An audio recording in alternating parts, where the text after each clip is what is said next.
weekly commodity market update. I'm Brownfield's Will Robinson, joined as always by the University of Missouri's Ben Brown. Hey, Ben. Good morning. Happy Pi Day, Will. Happy Pi Day to you as well. I didn't realize it was Pi Day until you just said that, so thanks for reminding me there. Nice 314. Yeah, run over to McDonald's, get you a little hand pie. It'll be Oh, good. okay. Do they have a special on those on Pi Day, or is it just something you They gotta get? should. I don't know why they wouldn't, but they should. All right, submitting applications for their new head of marketing. I see. There we go. It's been an interesting week within the markets and the general U.S. economy as a whole. But before we dive into that, what have been the adjustments that we've really seen in the commodity market side of things? Yeah, it was a rough week in the ag markets. Old crop May corn down 24 cents to 6.13. New crop corn down 13 to 5.57. Old crop soybeans for May down 38 cents to 14.91. New crop soybeans for November down 40 cents to 13.39. Soybean oil was down 4.5 cents to just under 56 cents per pound. Soybean meal was down $1.20 per short ton to 4.92. Old crop wheat for May down 23 cents to 6.72. New crop wheat down 8 cents to 6.95. And then that West Texas Intermediate crude oil down $5 a barrel to just under $75 a barrel. So losses across the board there. What have been the I guess the low lights dragging the market down? Yeah. Well, let's start with the positive. U.S. ethanol production was up ever so slightly on the week, while gasoline demand fell 6% week over week. As a result, ethanol stocks were up 22 million gallons. Ethanol prices have been relatively steady for the last 2 months at just over $2 per gallon. Last week's USDA supply and demand estimates were largely as expected. U.S. corn exports were lowered 75 million bushels, while U.S. soybean exports were increased 25 million bushels. Globally, stocks continue to be tight as Argentina's corn crop was lowered 7 million metric tons and their soybean crop was lowered 8 million metric tons.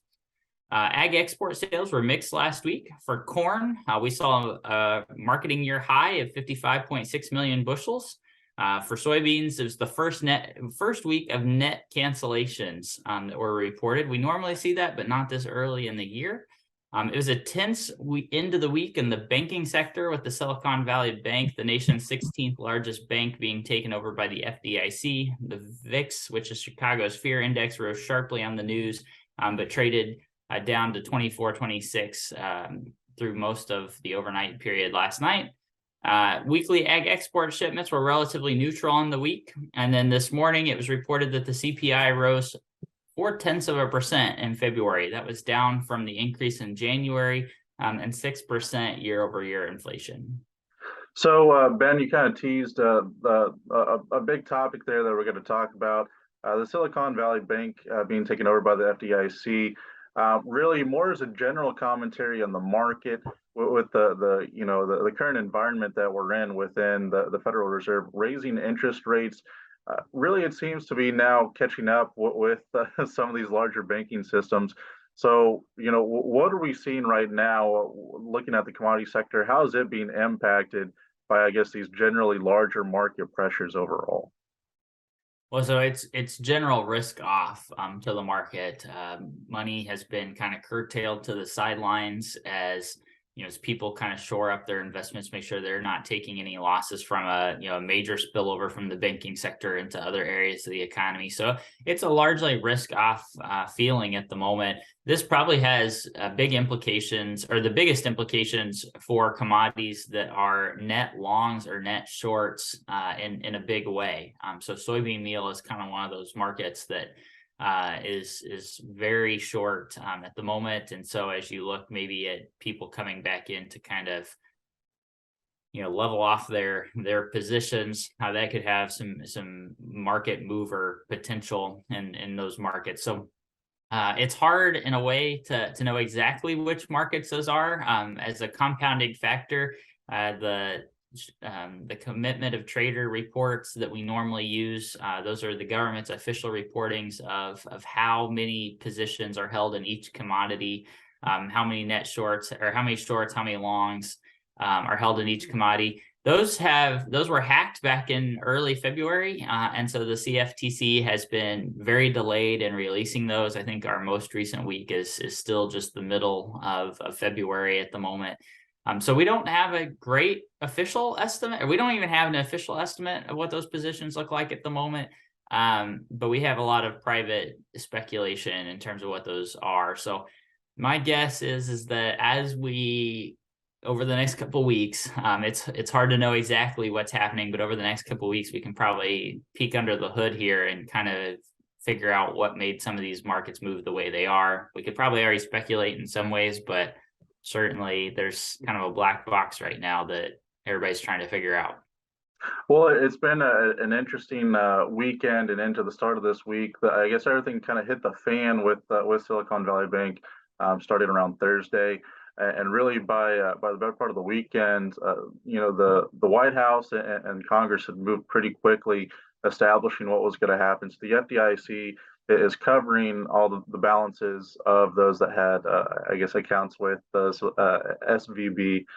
But what's interesting there is, I guess how the reaction is from the general public on the overall, I guess, level of fear. You talked about, the general mood in Chicago dropping pretty sharply. So what's that play into? How does that impact farmers' decisions on grain pricing or marketing grain, and then extended out how grain pricing might end up?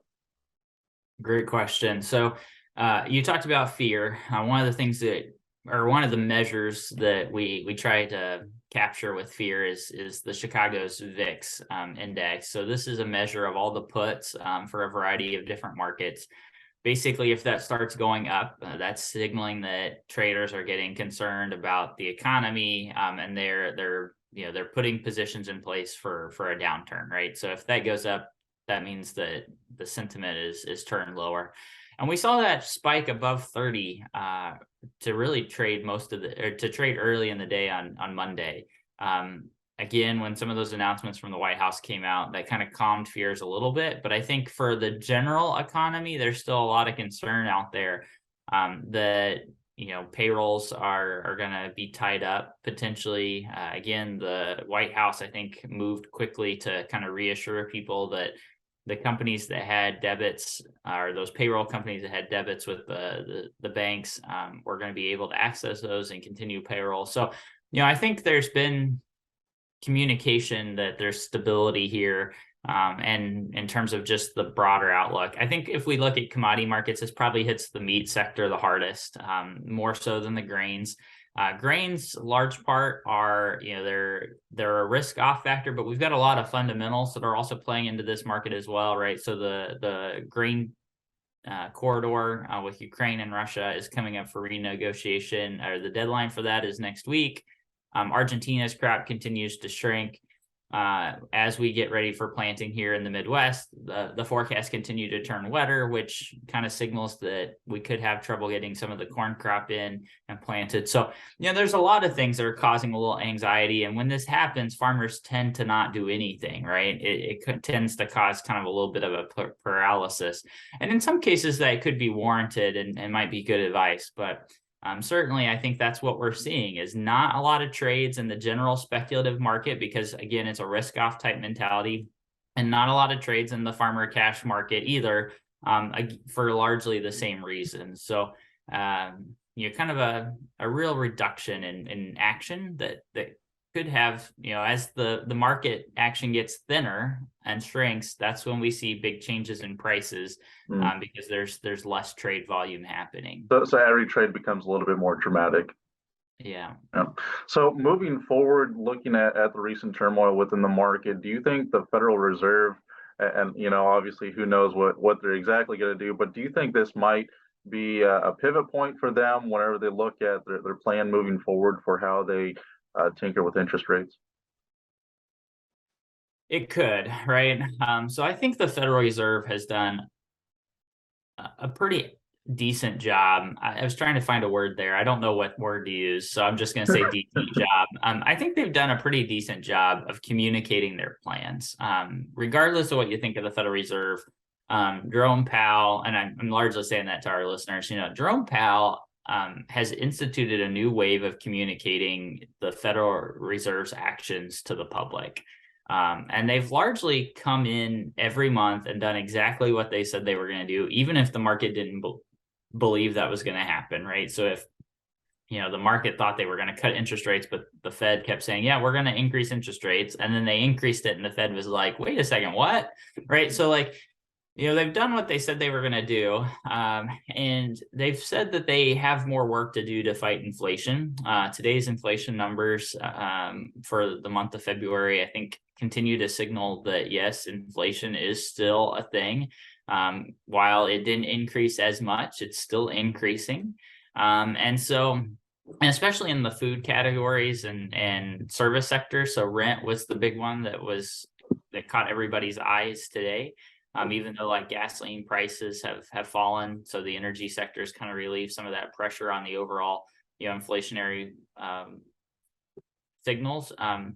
My point of saying all this is I do think the Federal Reserve will increase interest rates again next week.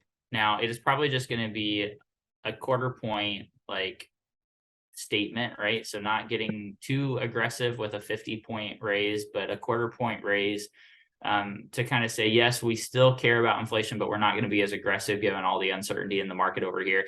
I think the interesting thing is the market has completely shifted to start to anticipate interest rate cuts at the end of this year. Just last week, we were still looking at a full year of interest rate increases and potentially even leveling out above 6% short-term interest rates.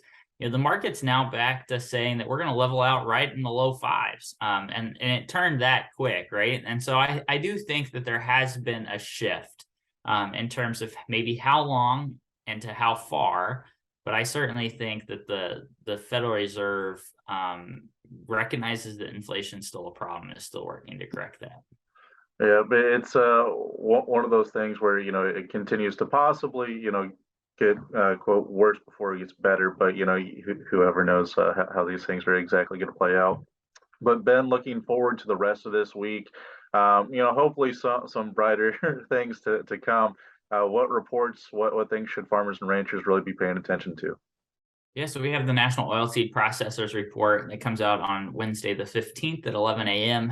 Just a reminder for folks that are listening to this, your crop insurance deadline is also March 15th, as well as your ARC and PLC enrollment deadline with the Farm Service Agencies also the 15th. So if you haven't done that, just a little plug right there. Friday, we get cattle on feed, and then hopefully maybe a little bit more of those Commodity Future Trading Commission reports will come out on Friday as well.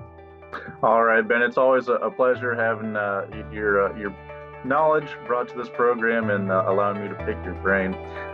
Viewers, listeners, if you'd like to learn more about what we do or our sister program with the weekly livestock market update, please check them both out at brownfieldagnews.com. Ben, thank you again.